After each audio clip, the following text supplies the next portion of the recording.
Selamat pagi, siang, atau sore, Ibu Riana dan teman-teman. Perkenalkan, nama saya Marcelino Sugiarto dengan NIM 2024 0453 0012. Di kesempatan hari ini, saya akan mempresentasikan hasil laporan saya secara singkat yang berjudulkan menjelajahi basis pelanggan dan hubungan penjualan di Pelican Store. Dalam presentasi ini, saya akan membahas beberapa poin-poin utama yang penting untuk dipahami mulai dari latar belakang hingga kesimpulan. Semoga presentasi ini bisa menambah pemahaman kita bersama tentang uh, pen- tentang laporan statistik deskriptif. Baik, langsung saja kita mulai. Untuk yang pertama, kita akan bahas tentang latar belakang. Pelican Store adalah sebuah divisi dari National Clothing yang memiliki jaringan toko pakaian wanita yang beroperasi di seluruh negeri. Baru-baru ini, perusahaan ini menjalankan sebuah kampanye promosi diskon dengan mengirimkan kupon kepada pelanggan tertentu dari jaringan nasional clothing lainnya. Kampanye ini bertujuan untuk mendorong penjualan, terutama penjualan yang mungkin tidak akan terjadi tanpa adanya promosi ini. Uh, untuk mengevaluasi efektivitas kampanye dan memperoleh pemahaman yang lebih baik mengenai basis pelanggan mereka, manajemen Pelikan mengumpulkan sampel 100 transaksi kartu kredit di toko selama 1 hari promosi. Untuk pembahasan kedua ada rumusan masalah. Berdasarkan kebutuhan manajemen Pelican Store, penelitian ini bertujuan untuk menjawab pertanyaan-pertanyaan berikut. Kami mengangkat rumusan masalah yang pertama, bagaimana profil pelanggan Pelican Store dapat dikembangkan menggunakan metode statistik deskriptif, tabular, dan grafis. Lalu yang kedua, bagaimana efektivitas kampanye promosi diskon dapat dievaluasi melalui perbandingan antara pelanggan promosi dan pelanggan reguler. Lalu, rumusan masalah yang ketiga, bagaimana hubungan antara usia pelanggan dan penjualan bersih atau net sales dapat dijelaskan. Untuk yang selanjutnya adalah tujuan penelitian. Di tujuan ini kita mengangkat 3 tujuan utama. Yang pertama adalah mengembangkan profil pelanggan Pelican Store yang mencakup frekuensi, presentase untuk variabel kunci. Jumlah pembeli dapat didistribusikan pada metode pembayaran. Lalu, tabulasi silang dan jenis pelanggan, reguler atau promosi versus penjualan bersih. Lalu yang kedua adalah mengevaluasi kampanye promosi diskon dengan membandingkan statistik deskriptif penjualan bersih atau net sale dan statistik deskriptif penjualan bersih berdasarkan klasifikasi pelanggan. Lalu untuk tujuan yang ketiga adalah menjelaskan dan menganalisis hubungan antara usia pelanggan dan penjualan bersih atau net sale. Oke, selanjutnya ada manfaat. Di manfaat ini ada dua manfaat utama, yaitu manfaat praktis dan manfaat teoritis. Yang dimana manfaat praktis diperuntukkan untuk manajerial Pelican Store dan manfaat teoritis itu digunakan untuk kepentingan akademis. Untuk yang pertama, di manfaat praktis adalah pengembangan strategi pemasaran. Jadi bagaimana manajer bisa mengembangkan strategi pemasaran untuk mendapatkan penghasilan lebih banyak. Lalu evaluasi efektivitas promosi, yang dimana manajerial Pelican Store mengevaluasi apakah promosi yang dijalankan sekarang itu efektif atau tidak. Lalu optimasi penempatan diskon, bagaimana manajerial tuh mengoptimalisasi penempatan diskon di suatu store di Pelican Store. Lalu dasar pengambilan keputusan. Untuk manfaat teoritis, yang pertama adalah ilustrasi metode statistik deskriptif.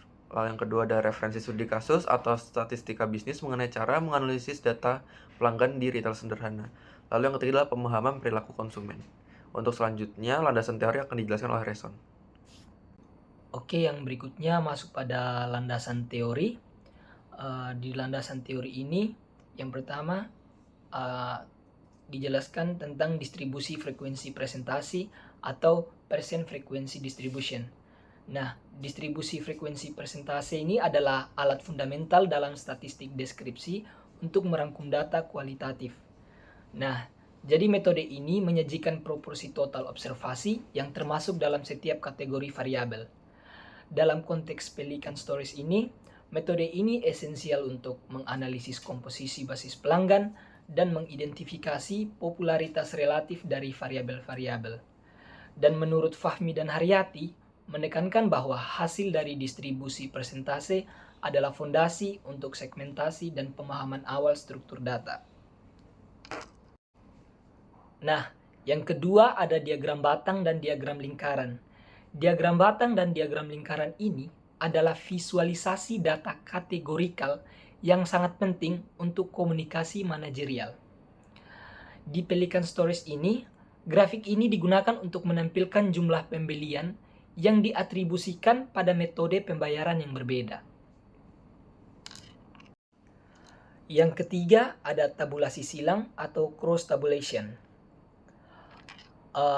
Tabulasi silang ini adalah teknik ringkasan data yang membandingkan dua variabel kualitatif atau satu kualitatif dan satu kuantitatif yang dikategorikan secara simultan. Dalam kasus ini, tabulasi silang antara tipe pelanggan dan net sales dapat dikategorikan atau menggunakan statistik ringkasan penjualan per kategori yang berfungsi sebagai evaluasi langsung kampanye promosi.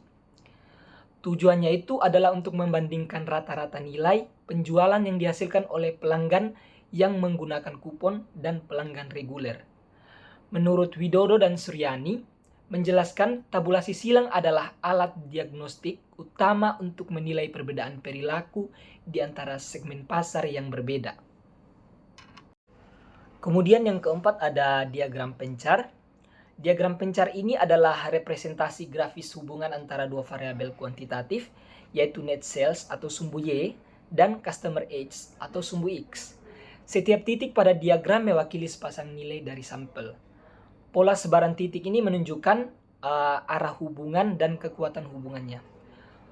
Tujuan diagram pencar adalah untuk mengeksplorasi apakah ada kecenderungan usia tertentu memiliki nilai pembelian yang lebih tinggi atau lebih rendah, yang penting untuk strategi penargetan demografis. Menurut Wijaya dan Santoso, menekankan peran diagram pencar sebagai visualisasi awal yang intuitif sebelum melakukan analisis korelasi atau regresi yang lebih formal. Yang kelima ada statistik deskriptif net sales. Penggunaan statistik deskriptif pada net sales memberikan ringkasan numerik yang penting mengenai kinerja keuangan. Ini mencakup ukuran tendensi sentral dan ukuran dispersi.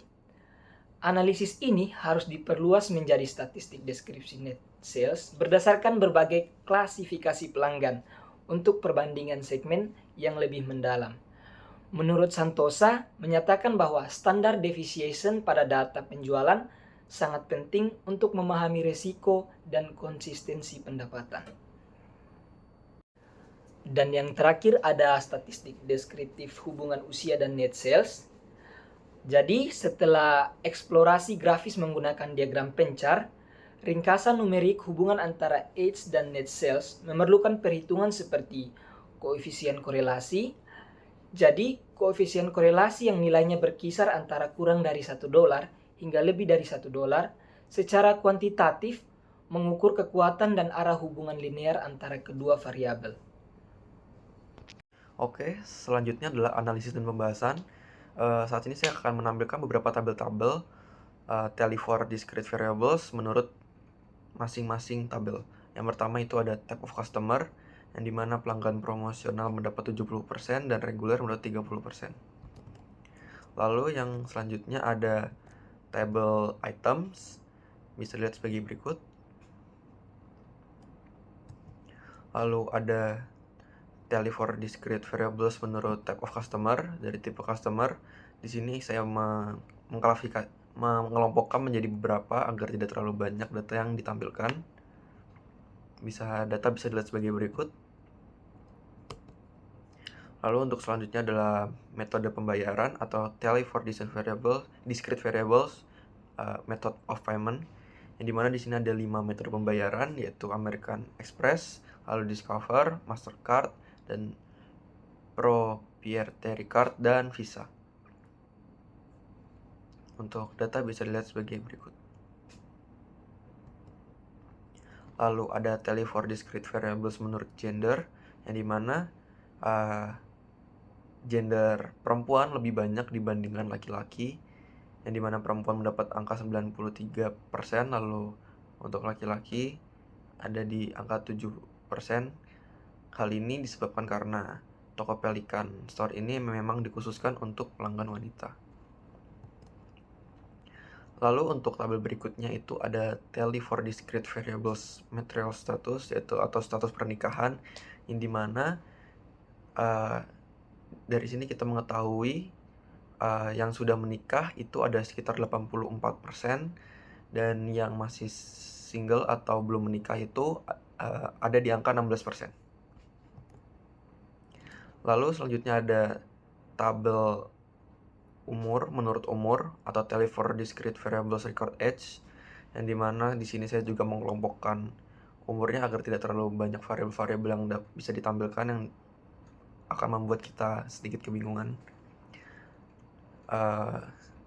Dari umur 20 ke 28 itu sekitar ada 5 orang, 28 sampai 36 ada 24, 36 sampai 44 sekitar 22 orang, 44 sampai 52 sekitar 25, dan seterusnya. Bisa dilihat pada tabel berikut.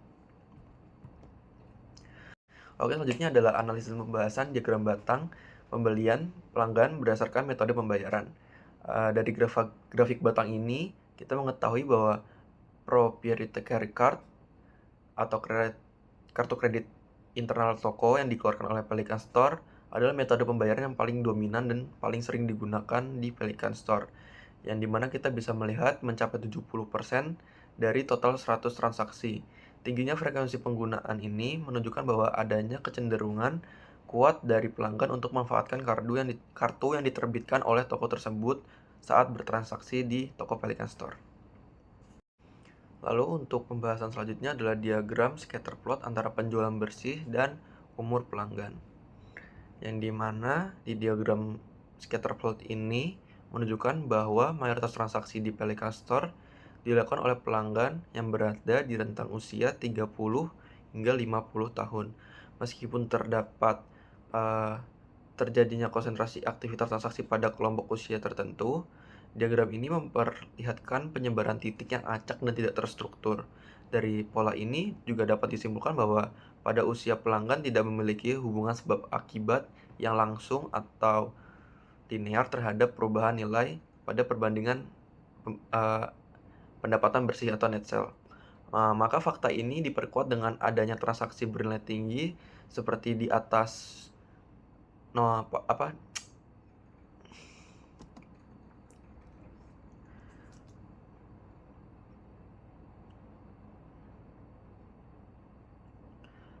adanya transaksi bernilai tinggi seperti di atas nominal $250 yang tersebar baik pada pelanggan usia sekitar 30 hingga pada 50 tahun.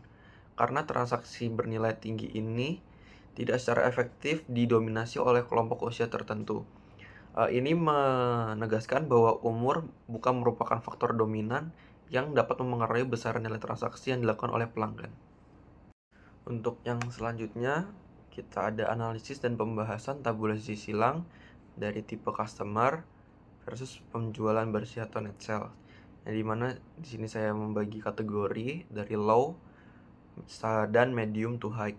Mengapa tidak saya pisahkan menjadi 3, menjadi low, medium, dan high? Karena jeda dari medium dan high ini tidak terlalu jauh sehingga agar tidak membingungkan kita saat pembacaan data.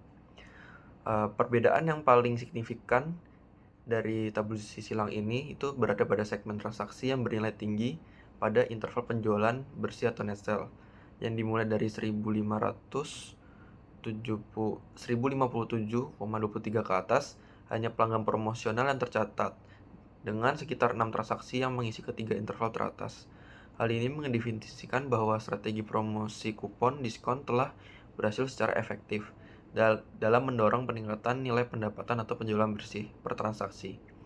Lalu dibuktikan langsung dengan terisinya interval penjualan tertinggi yang sebelumnya kosong di bagian pelanggan reguler.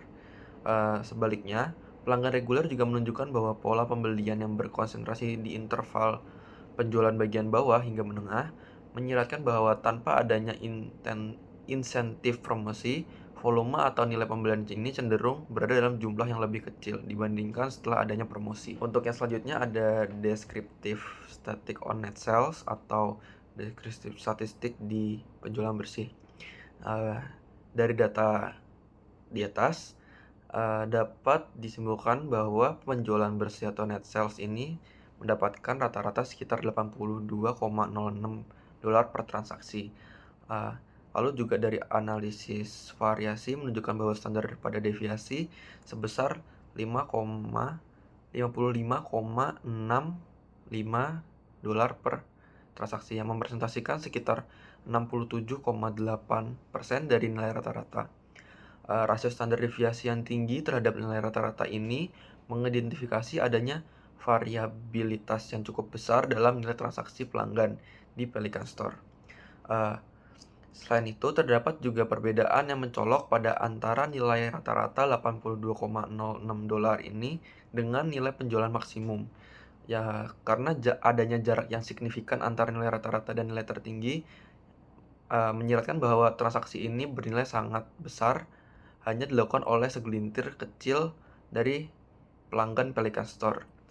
Secara keseluruhan dapat disimpulkan bahwa mayoritas pembeli di Pelican Store didominasi oleh transaksi-transaksi yang bernilai kecil, dan nilai pendapatan yang dihasilkan dan dari seluruh transaksi juga menunjukkan adanya tingkat keragaman atau variasi yang lebar.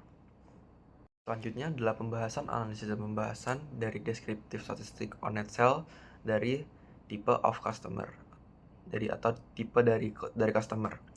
Dari descriptive statistic net sales ini menurut tipe pelanggan ini menunjukkan bahwa pelanggan promosional lebih banyak daripada pelanggan reguler, dan juga pembelian oleh pelanggan promosional jauh lebih tinggi dibandingkan dengan pelanggan reguler, yang dapat dibuktikan dari rata-rata atau MEAN promosional sebesar 88,74 dan reguler sebesar 66,45, yang artinya strategi promosi kupon diskon ini tuh berhasil menarik pada pelanggan untuk bertransaksi di Pelican Store serta juga meningkatkan jumlah nilai pembelian dan tingkat pendapatan di Pelican Store.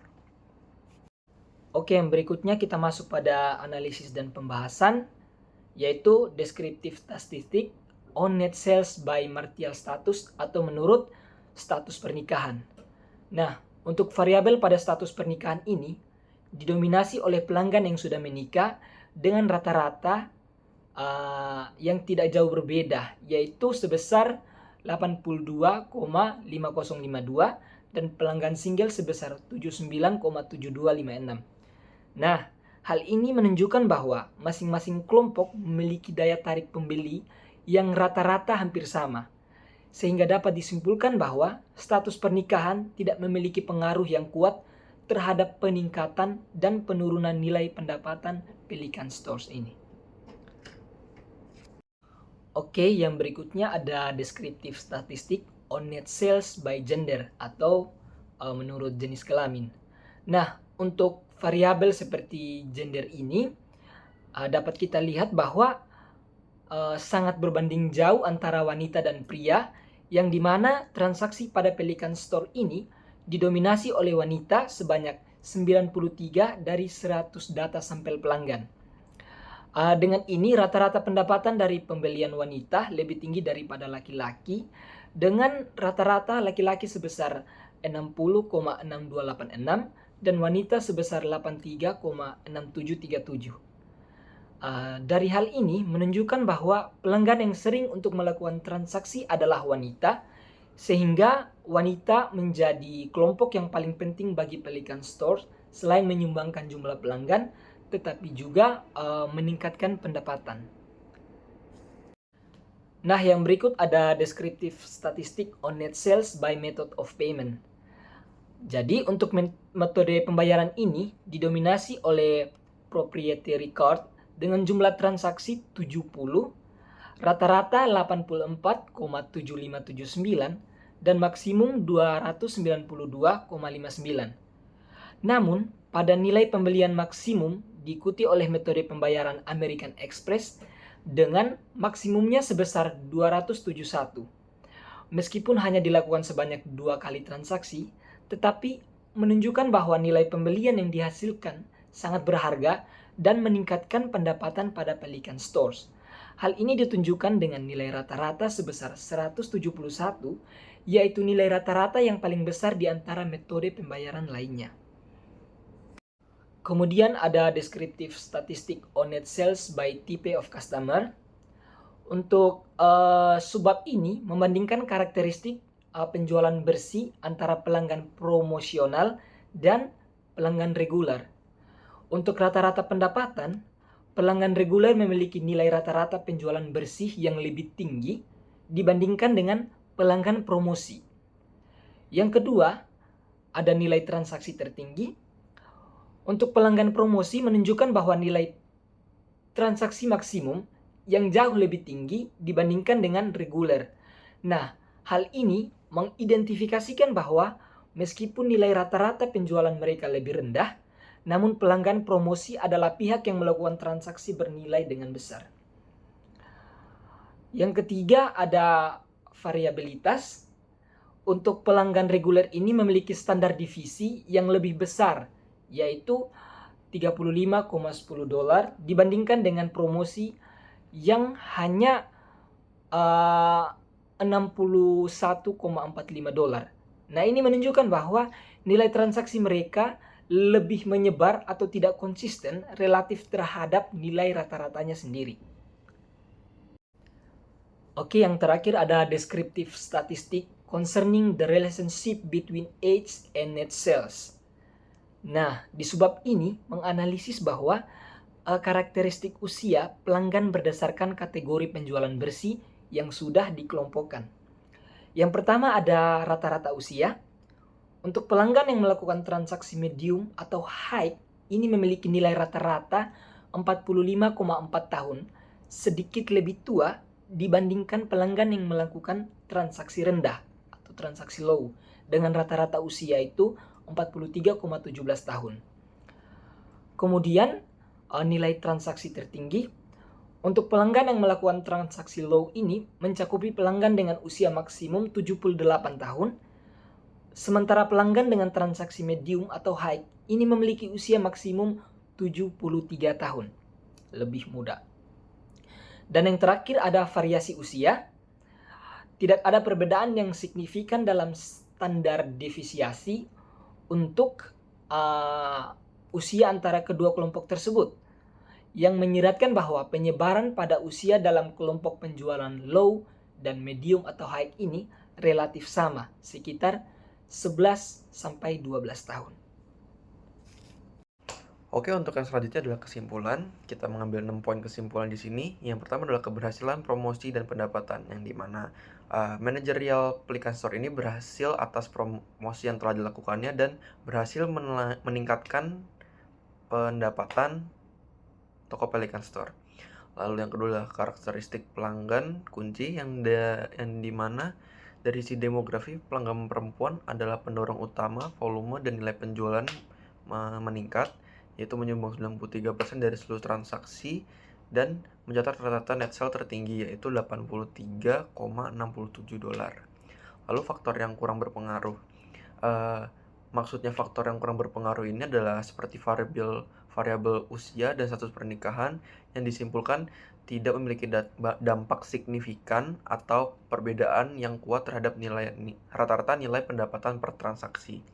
Lalu yang keempat itu ada metode pembayaran dan variabilitas, yang dimana mayoritas pelanggan menunjukkan preferensi yang sangat kuat terhadap penggunaan proprietary card sebagai metode pembayaran. Secara umum nilai pendapatan toko ini menunjukkan variasi yang tinggi yang ditunjukkan oleh standar deviasi, yaitu $55,66. Dan meskipun hanya sekitar 3 pelanggan yang melakukan pembelian yang sangat besar, di atas $250, pembelian di toko ini didominasi oleh transaksi yang bernilai kecil karena lebih banyak transaksi yang bernilai kecil. Lalu untuk yang selanjutnya adalah optimalisasi pada demografi kunci, yang dimana promosi kupon diskon ini harus terus dipertahankan. Namun strategi pemasarannya perlu dioptimalkan lebih optimal lagi untuk mempertahankan dan memperluas basis pelanggan perempuan, mengingat peran mereka sebagai kelompok nilai yang pembelian transaksinya tuh paling tinggi. Lalu itu ada pelanggan reguler, yang dimana perlu dikembangkan lagi program insentifnya yang berbeda atau skema loyalitas yang khusus bagi pelanggan reguler. untuk memotivasi mereka agar bertransaksi di luar pola pembelian kecil ke menengah, sehingga dapat mendorong nilai transaksi ke level yang lebih tinggi. Lalu untuk selanjutnya adalah analisis metode pembayaran. Manajemen harus melakukan investigasi lebih lanjut terhadap metode pembayaran American Express, yang meskipun frekuensi transaksinya kecil, namun menghasilkan rata-rata netzel tertinggi yaitu $171. Analisis ini tuh bertujuan untuk memahami faktor-faktor pendorong transaksi bernilai tinggi dari penggunaan kartu tersebut. Sekian dari saya dan Reson, terima kasih.